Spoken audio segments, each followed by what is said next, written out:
And we have Kristopher from the Ataris joining us, talking about new music. He's here on Scratch and Sniff to talk about the first new single from the Ataris in nearly 2 decades. I gotta ask, like, what's it like, talking about new music for the first time in such a long time?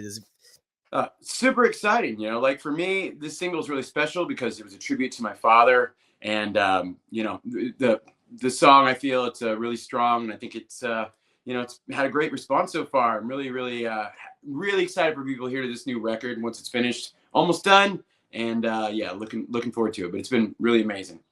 The lengthy hiatus in between releases, when you're sort of getting back into the swing of things and back in the writing groove, does it take a minute to sort of re-examine or find that Atari sound again, or is it like riding a bike and you just instantly find your groove? Um, well, I really didn't stop writing, but I think, what happens kind of in that gap of time is that many, many things. It's many years, but there's really no easy answer for that. But as far as writing goes, I'm still always writing. But as far as like what led to like this sudden burst of creativity and actually feeling like I had a groove again was my car died and I bought the Volvo from the assistant director of Breaking Bad. That was the screen used car in the final episode of Breaking Bad that Walter White drives back from where he is holed up in a cabin in New Hampshire all the way back to New Mexico. And I bought this car, but on a downside, that same week my car died. So I ended up trading that car to my best friend who runs the studio for studio time. And that was kind of the thing that kicked off me feeling inspired again and recording the first single car song. And I was like, you know what? I remember how to do this. I could do this. And, it just kind of like, that was the start of the groove. And then I just started going through my iTunes library. I keep like all these fragmented song ideas over the years. And when I start kind of really digging into writing, I go back and revisit them. And that's what I did. And I'm like, okay, there's like 200 or more ideas here. Some are more fragmented than others. Some have actual full songs. But I'm like, let me funnel this down to like 50. And then I'll funnel that down to like 20 I want to focus on. And so that's what I did. And then I went in and I recorded those. And now I'm like 4 songs of guitar and vocals away from finishing the new album. And I also recorded like 15 more songs that already have all the drums and bass and some guitars done. So I'm like halfway there on a second album. So one thing I will say is it's definitely not going to be that long till the next album. I'm just grateful for the creativity when it comes. A lot of like big life stuff happened in those many years off. I think on paper, fans might look at our band and see like, man, that was a long time without new music. But what they don't realize is we were constantly touring, almost too much. And that's the one thing I learned. Like when everything happened in 2020, like when it started, I got COVID bad for 6 weeks, ended up in the hospital and almost died. And after going through such a traumatizing experience, I didn't really play shows at that time for 2 years. And during that time, it was just kind of a regrouping for me and like just learning how to just be like a normal person again and get out of this cycle of constantly touring and this grind I was in. And that was like step one. So when I came back with the band, it was really important for me to do things differently. So I looked at some of my peers that we would tour with, and I realized, like, you know what? A lot of these bands are doing these things where they'll just fly out or drive out and play weekends, and they'll play festivals only, and they create demand. I always love to quote Thurston Moore from Sonic Youth when the Pixies got back together. His quote was, "The worst thing we ever did was not break up."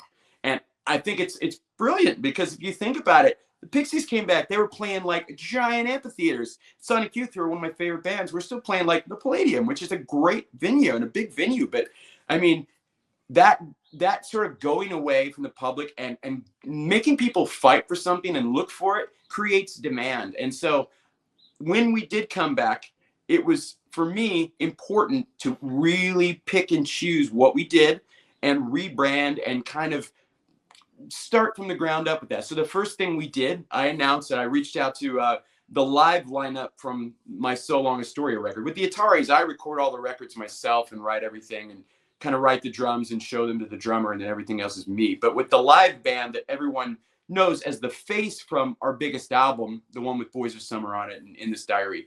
I reached out to them like, would you like to play 2 shows just in LA or LA Orange County? And we'll do a couple big venues. And we did the Wiltern and House of Blues Anaheim, put them on sale. House of Blues Anaheim sold out. Wiltern was like maybe 50 to 100 shy of sellout, but they were massive shows. We got really great support on them. And it was a great success. And that was the first step of like, after that, the guarantees for the band like quadrupled, the rooms like at least doubled, tripled in some places. It was the smartest thing I ever did. And it really wasn't super calculated, other than like, I just knew I wasn't going back to the grind of like, as much as I'd love going out and just getting in the van, because that's the DIY ethos that I grew up with.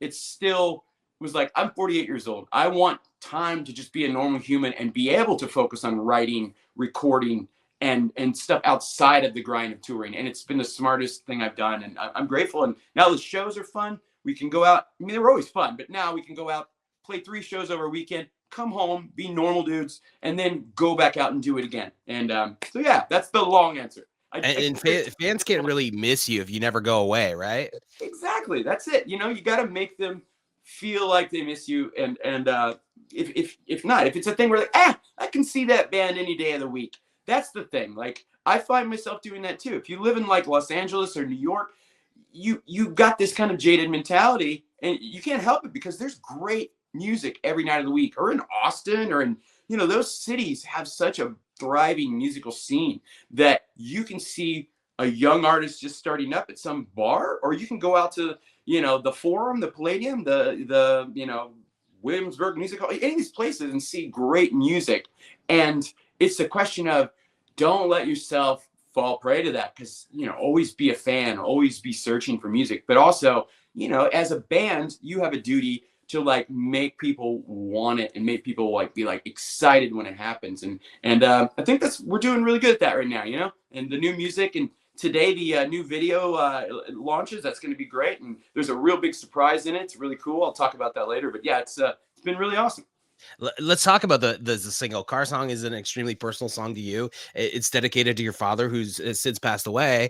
What can you tell us about his connection to the band that sort of inspired the song? Yeah, well, a lot of fans of the Ataris, and as I'm finding even more than I even knew him and connected with him via MySpace, Facebook, and the Atari's original message board we had when we had a website starting out as a band in the early 2000s or late 90s. And he was always on there trading like VHS tapes to him, or like he would tape shows in the Midwest where we would play, and sometimes come out to California. And he was the biggest fan and supporter of my music and me being a creative person, but also of the band. You'd never catch him without an Atari's shirt on. That was just for him. I think part of it was making up for the time he wasn't around in my life, and I'm very grateful for that. But he was always, you know, just wanted to let me know how proud he was, and I'm so grateful for that. So Car Song kind of started as a tribute to him in some sense, but also he worked at General Motors in Indianapolis, or Anderson, Indiana, making car parts for 37 years. And so I wanted to write a song about the memories I had attached to my first new car that I purchased, which was a very boring 2003 Dodge Neon. In 2002, I bought it right off the assembly line, and that was my car I drove on all the tours around so long Astoria. I love driving because it's the journey, not the destination. You can write. It's when my Zen time is. And so got that car, and it many years later died an untimely demise when a person in front of me slammed on their brakes, and I had to swerve to miss them when traffic came to a halt, and I crashed into a flashing LED sign. It ripped the roof back like a sardine can, and it was like a Pulp Fiction moment. I walked out of the car. It was like, did God come down and stop the bullets? There was not a shard of glass on me. I was grateful, but I was crushed that my best friend of this car and all the memories we had, you know, the song starts is like, you see the Neon sitting in a junkyard with dandelions and rust out of its lifeless body. And I wanted to kind of write this tribute to these memories and this time of my life now coming to a close. The chapter is closed. So that's the main bulk of it. Then the second verse of The winter sky is weeping, the factories lie in their graves, like Cold War artifacts marching in some ghost parade. That line is a tribute to my father in the factory he worked making automobiles for 37 years.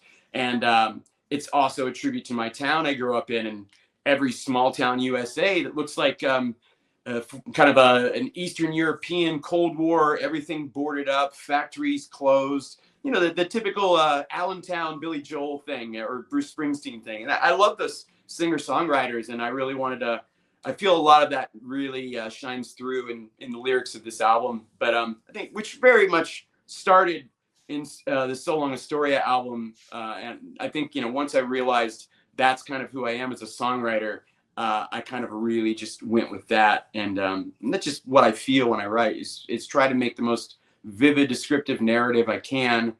Or if I'm saying something simple, like, you know, writing about a street lamp or a sunset, how can I do this in a way that doesn't sound trite or cliche and sounds like I'm singing about something that's a little bit more ambiguous, that you don't understand what it is. So yeah, that's how it started. There's a 7-inch vinyl pressing for Car Song, and one of the cool things that I found out was that you guys actually mixed your father's ashes into a pressing of the vinyl, so he's actually becoming a physical part of the Atari's music, which I thought was one of the coolest things. Thank you so much. Yeah, I got this idea to many years ago when I was on a flight, I believe, and in the in-flight magazine they had a article that there was a small company that could press a loved one's ashes into the vinyl of a song, or maybe a voice recording of them talking. And I'm like, that's what I want to do for my father, to make him, like you said, to make him a literal physical part of the actual music that he always championed. To me would be the biggest tribute for him. Like, I mean, even the urn that he was stored in, like, had an Atari sticker on it. It was just like a cheap box they gave me to put him in. I'm like, you know what? He would have no problem that they, you know, they gave him like the cheapo box when they're it was just like, I'm going to put the Atari sticker on it. I'm like, now that's my dad, you know, because everything that was for him, that's what he lived. And so yeah, when it came time I wanted to tribute him, I knew that I wanted to somehow find a place that could take what's left of my father's ashes. I have some on my mantle, and I scattered some in Truth to Consequences, New Mexico, where I spent a better part of 2020, and I felt that he was kind of there looking out for me. And that's another thing. And the first song in the new album, sorry, I'm tangential rambles, but the first song in the new album, it's called Truth or Consequences, and it's kind of starts in 2020 when I'm going through this kind of restructuring of my life and everything that happened, almost dying ended up in the hospital, went through the most difficult breakup with my ex-partner of 7 years. And it was kind of this like, what do I do now moment? And I remember being there, and, you know, I was struggling with long COVID for 6 months after, and I lost like 30 pounds. I mean, I felt healthy in some ways. I definitely, you know, learned meditation. I started doing online therapy, everything I could, living in solitude in this small town where I just kind of accidentally ended up while I was waiting to go home to Los Angeles at the time, and reunite with my wife. But everything happened in the world, and it was just like, well, this is where, you know, the world stops for a moment. Let's see how it goes. And she worked in healthcare, so it just seemed like, all right, let's just wait this out for a little bit. And then I got COVID, and it was really awful. And so I wrote this song, Truth of Consequences, about this moment. And I remember I had a bad toothache, a dental abscess, and I had to drive to White Sands, or Alamogordo, New Mexico, across White Sands. And I remember looking up and seeing this eagle perched upon a light post. And I remember writing this line about, I saw an eagle perched up high. He said, "Don't be afraid of this darkened world. There is beauty in the darkness. You just have to set it free." And that was like my way of feeling like, you know, I can't say I guess I'm a little bit of a spiritual person. I'm not a new agey kind of way, but it felt like my dad was definitely there looking out for me in these times that were the darkest, heaviest times of my life. And rather than letting myself succumb to that darkness, I embraced it and used it for something positive. And so that's what that's about. So going back to Car Song, when I got this opportunity to press my father's ashes into vinyl, I met up with my friend Jeff, who runs this label Double Helix, and he was like, you know what, I would love to help you realize this dream you have of doing this. And he's like, if you'll put out a 7-inch with us, I'd love to do it, and I will help make this happen. And he did the groundwork. He called a bunch of pressing plants, and I'm sure he told me, he's like, I got a lot of no's. There were some that were just like, I don't think we'd like to do that. But when this one pressing plant, Hellbender Vinyl, said that they, when they heard the story about it, when they knew that for me it was important to not only, tribute him, but I'm giving all of my proceeds from this. I didn't want to take a damn cent from it. I'm giving all my proceeds from the vinyl to go and help families and children that are affected by addiction and mental health and alcoholism. Because for me, as a child who was in a family that always talked about mental health, we always went to AA with my father or the adjacent groups. We always went to therapy, family therapy. And because of that, I became the writer I am, because I learned to talk about those things. And I know there are people out there that struggle with these things that weren't lucky enough to grow up with that kind of household. And for me, it's like, how can I take this thing that was really heavy for me and was a big tribute to my father and spin it and make it something even more positive and have a double meaning. So that was important to me. So that's a big part of it too. And now it's out, and I'm grateful. And I actually, I have one here. If you want to see it, I'll hold it up later. But yeah, I'm really excited. They look amazing. They're clear, and it almost looks like a galaxy, a swirl of ashes. Everyone's different, obviously, but the process of pressing it, I guess they had to like shut the presses down, stop the presses, and clean them all, and then do it each one at a time. Put a little ashes in it, and then afterwards, clean all the presses out. So William Roe doesn't end up in like some unassuming band's vinyl. But it was really wild. But I'm so glad we got it done, and I know he would be honored. And to me the coolest thing was after it was done, being able to send one to my mother and be like, this is what I did. And and I mean, I haven't heard a response yet, because that's literally what I'm doing this week when I'm off from the studio, is sending her one and writing her a letter. She lives back in Indiana where I grew up. But yeah, I'm very, very feel very lucky that we got to do this tribute. And the video comes out today, and circling back to what you mentioned earlier, but there is that connection to the AMC TV show, because the Volvo that you were talking about earlier, the Walter White Volvo from the TV series, is actually prominently featured in the video. Yeah. So what I mentioned earlier is that earlier this year, my best friend Bob Hogue, who plays drums in all my new recordings and runs the studio Flying Blanket, where I record and produces all of our songs, or all my songs. He has a friend, because he's a Herbie the Love Bug nerd. He has a friend who's a car guy, and he's like, yo, I'm working on the new series for the new series from the creator of Breaking Bad and Better Call Saul. Like, are you interested in purchasing the Volvo from Breaking Bad? And he's like, oh my God, I would love to. He's like, but I literally, have a bunch of bills. My wife would kill me. And Kate, God bless her. I was like, I know the nerdy purchases Bob does on a daily basis. And I'm like, okay, all right. So he luckily said, hey, Chris, would you like to buy this? And I said, oh yes, that is my favorite car, even more so than the one that he builds the gun to kill all of Jack's men. And after that, because for me, it's such a great scene. He gets in the car and he's like, please help me get back to New Mexico, please, and I'll do the work. And you see him, and there's like snow in the window, and then you see the lights of the cop outside, and then, it's such an iconic scene. And then he like opens the glove box, and, there's the cassette tape in there, which is still in our glove box. There's a screwdriver, which is still in there. There was even a receipt. This is the most mind-blowing thing. There's like there was a parking pass that said like Series 2 Breaking Bad from the AD's like parking pass for the show. But the coolest thing in the glove box was there was like a Jiffy Lube receipt or something, where Cranston went in and bought some oil or some fuel additive, but he signed the receipt as Walter White.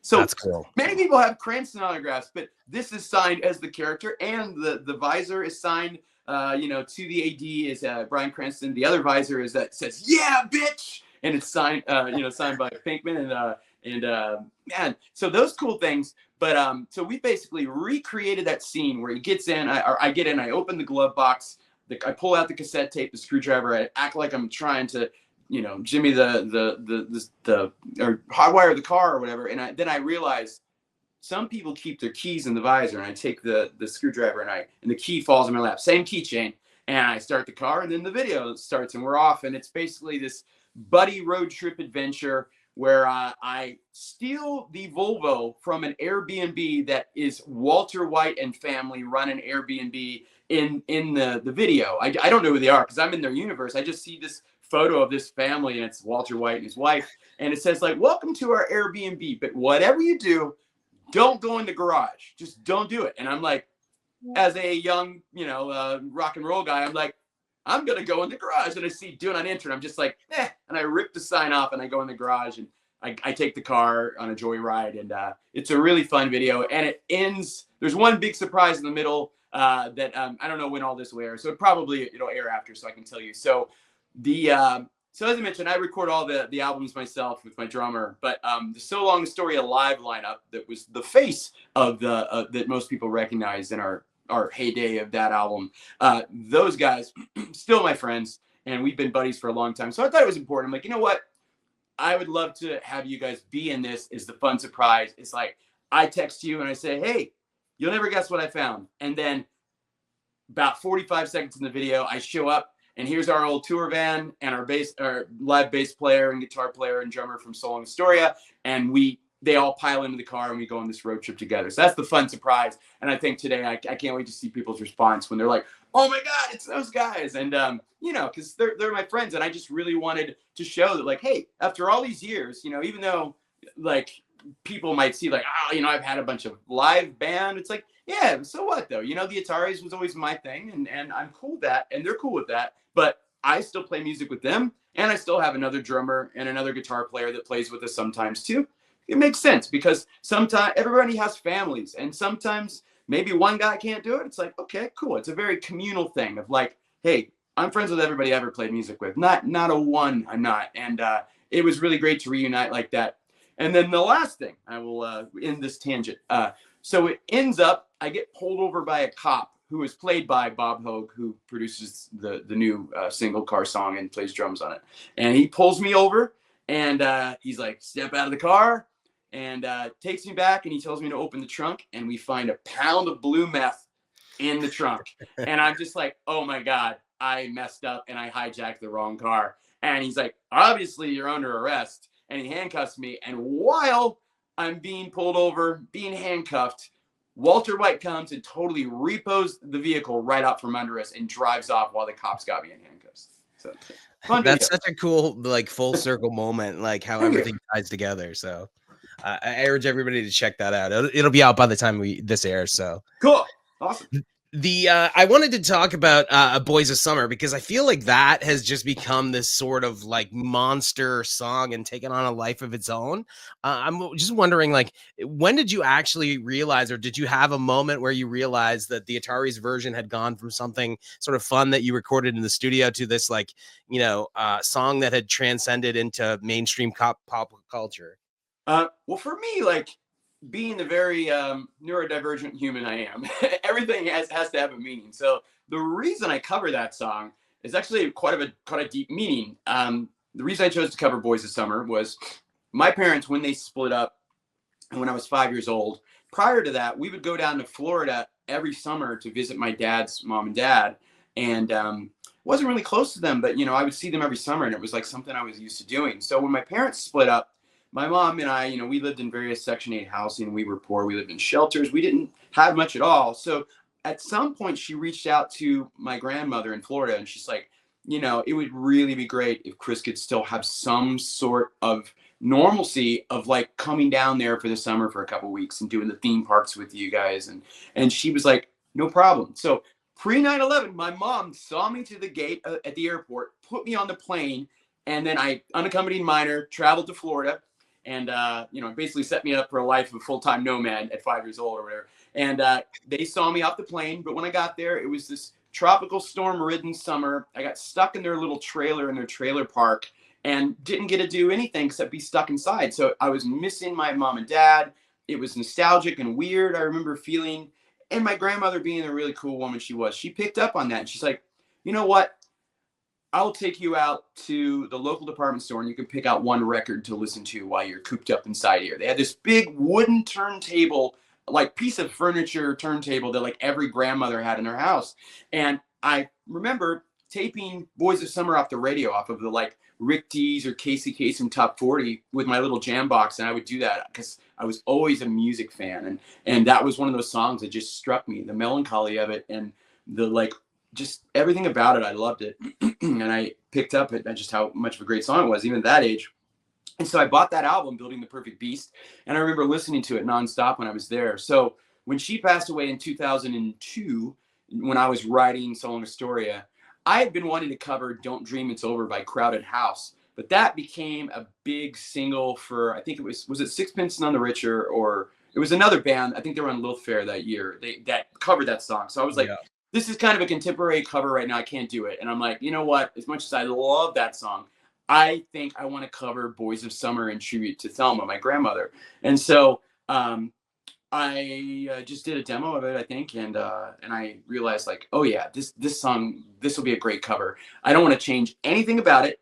I just want to build it around guitars and make it sound like my own, because the original is built around synths, and I think it's great. But I felt like I can arrange this in a way where it'll keep everything the original has, but be a guitar-based song. I mean, it was written by Mike Campbell of Tom Petty and the Heartbreakers, guitar player. A lot of people don't know that. What a phenomenal songwriter and guitar player. And of course, Henley wrote it with him, but like to have that powerhouse and like such a great guitar player, I felt like it needed some guitar, except for, you know, aside from the lick, the meow, meow, meow, meow, you know, and the meow, meow, meow. That's a guitar part and some part of the song. But yeah, so that's how it started. And as far as how it took off, it was really strange. Like I said, I recorded it in the studio by myself with the drummer, and we were going to film the video for our second single, which was going to follow In This Diary, our first single. And it was the second single was going to be this song called My Reply, which was a song I wrote in tribute to a girl who wrote a letter to the band. I would try to answer all the mail personally back then. And this letter, it was from a girl from Australia who had been going through, she'd been in and out of the hospital with an eating disorder, and was close to dying a couple times. And I really had this like idea that I wanted to write a song that was ambiguous enough that gave people hope to like struggle through those things, like an anthem for people that were going through hard times, but also something that she knew that it was for her.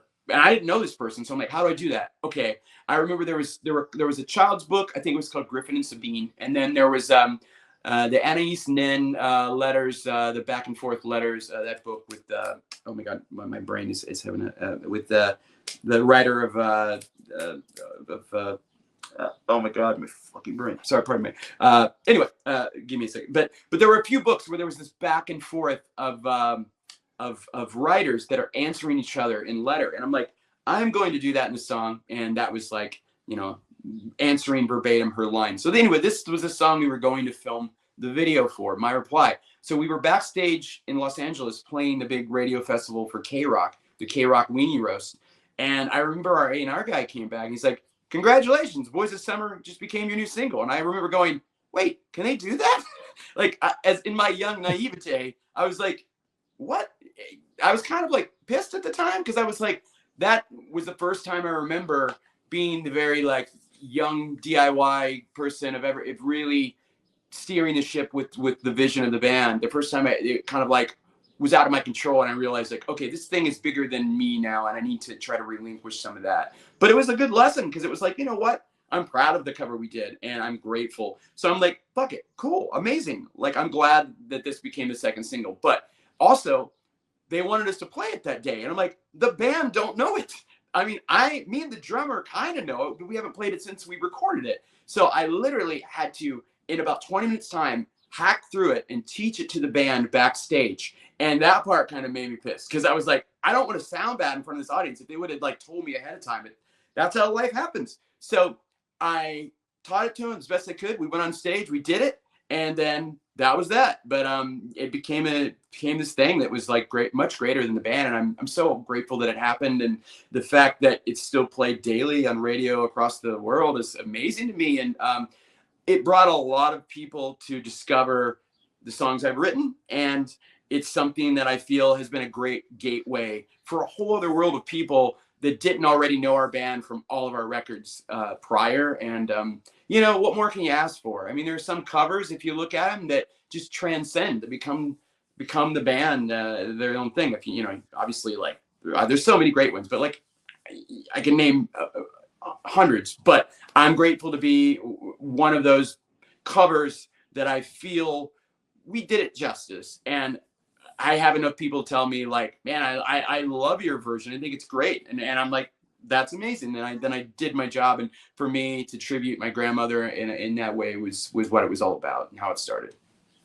That's amazing. Next. Well, to wrap things up, I want to talk about, give you a chance to talk about the new record. You've given us a lot of details about it. What can you tell us about the record? That, you know, what does it sound like? What direction are you heading in? Like, can you give us those details? Sure. So the Atari's new album, yet to be untitled, it's basically a lot of the same vibe at the foundation as like what Car Song is, or we released a song in 2013 called All Souls Day, which ended up in the revised Tony Hawk Pro Skater game. It's rock and roll songs at their core, so I think fans of our album So Long Astoria will be excited. But it feels like a grown-up version of that. There's a lot more emphasis, and all this is never like, you know, preconceived. It just kind of happens this way, but it definitely feels like lyrically it's, you know, that album, but like the next day, 20 years later. It's a lot more vivid, detailed, descriptive narratives and stories of, you know, travel writing and things that are very stream of consciousness. That's how I write lyrically. Big fan of a lot of singer-songwriters, you know, Dylan, Tom Waits, artists like that who really tell a story. But the music, it's yeah, like it's my favorite rock and roll bands, you know, the Stones, the Replacements, bands like that. I feel the core of this album is a rock album like Car Song or So Long Astoria. But as a person who also loves like dreamy rainy day stuff, like shoegaze bands like My Bloody Valentine or The Cure, or stuff like that world of bands, or like post-rock stuff like Mogwai and Godspeed You Black Emperor and stuff like that, I also do a lot of like echoey, pedal effect, drony, dreamy guitar stuff in the breakdowns. But that's not so removed from some of the rock bands like Jawbreaker who were doing that too. They have these rock songs, but they'd also have this breakdown section that goes into this cool, layered, dreamy instrumental part. And so there's elements of that.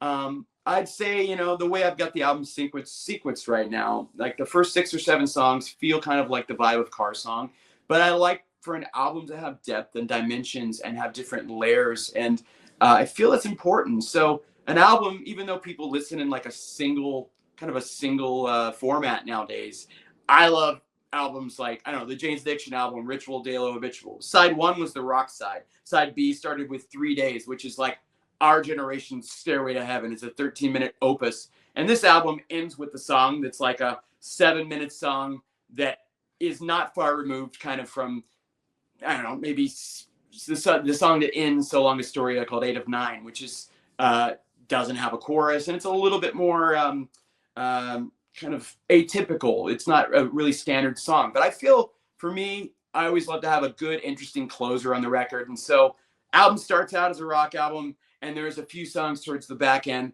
that kind of, you know, take on a different kind of path. And I think that's important. Every album needs to feel like it's a journey and it takes you somewhere. And I think this record definitely does. And I think people that were fans of all the Ataris records, there's something for everyone. There's even one song that I wrote like in '96. And sometimes I'll go back and I'll revisit old ideas that I think were really good, but maybe fell to the wayside. There's some songs that like I literally went into the shower and I came out and I wrote a song, like the complete thought in a day. And then most of the album was new songs that I, you know, wrote in the last year. But there are some ideas that I've been ruminating on for a while that I never quite was able to tie up. And so for fans of even earlier songs, I think there's some, you know, very, I guess the word is like feeling like there's a lot of intent and feeling of like not just excitement, but the urgency. Thank you. My brain sometimes. Yeah, there's definitely a sense of urgency in a couple of the songs, of like a couple of the more rocking songs I think I've written in a long time. And sometimes for me, you know, I've got to kind of go there to come back around to it. And as somebody who, you know, I love old jazz. I love, you know, rainy day stuff like Cigarettes After Sex and really chill music. When I'm sitting around the house, like I don't put on rock records. It's just not what I listen to. But I definitely pull out the rock and roll on this album. And for me, that's like, it was like revisiting an old familiar friend. I just felt naturally like, I saw the Ramones, I saw the Replacements. I love those bands. But when you hear those records for the first time, you'll go home as a kid at like 13 and you'll write, 20 songs that sound like the Replacements, or 20 songs that sound like, Dinosaur Jr. or the Ramones or whatever. But when you're older, you don't, those things are heard in a different way. They inspire you in a different way. So for me, it was cool to feel some inspiration from some of those places of my past, this sudden burst of creativity coming from something in a nostalgic way, but also that felt current and fresh and not like I was revisiting or rehashing. And that's important to me. It definitely, even though it's gotten a lot of comments that it feels a lot like some of what I did on So Long Astoria, but a lot of them also say, but it also feels very fresh, very new and current. And I'm glad that people catch that and feel that it does feel like a step forward, not a step backwards, not rehashing the past, but definitely will be something that will excite those people who were yearning for an album like So Long Astoria since 2003 when it was last released. I think they're going to be really excited when they hear the record. I'm stoked to hear you talk about, creating a cohesive record, because like you talked about, like that we live in a sort of a singles market, but like Yeah.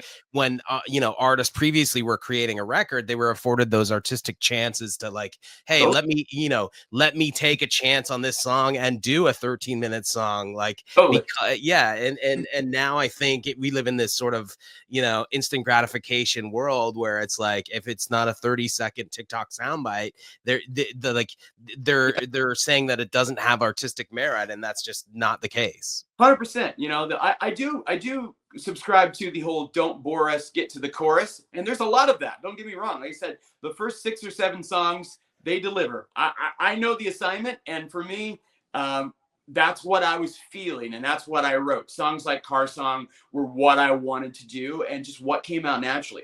But as you said, and as I agree, the records I loved growing up definitely had a ride. They had a feeling that like took you somewhere and transcended just like, every song was a soundbite, and like, had to be under 3 minutes to be, because radio is important. And I'm so grateful that radio seemed to embrace Car Song. It's got added to some stations, and I'm like, yes, people are going to hear this. That's what I want. At 48, like when I was young, I think I did everything in my power to make things more difficult than they needed to be in the band, because I was so attached to this feeling coming from this kind of like DIY world where I didn't want the band, not really didn't want the band to succeed, because I wanted as many people to hear it as possible.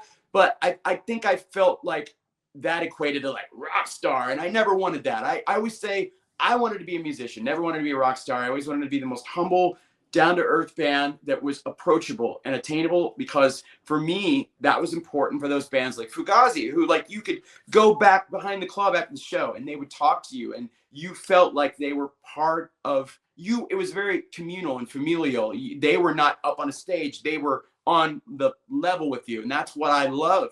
But in saying that, I definitely think that I kind of fought against these things of like the band being big. And you see that with a lot of bands. I mean, look at Nirvana. They were like one of the greatest bands. But even on the small level that I had, that you can look at like Kurt and see how difficult it is to come from like overnight being a band that established yourself as this indie band that, we sold like 500,000 copies of our early records, each of our early records on an independent label, which is a great feat. But for me, like, I didn't know how to go process beyond that and what was happening. I always say it was like a moving train.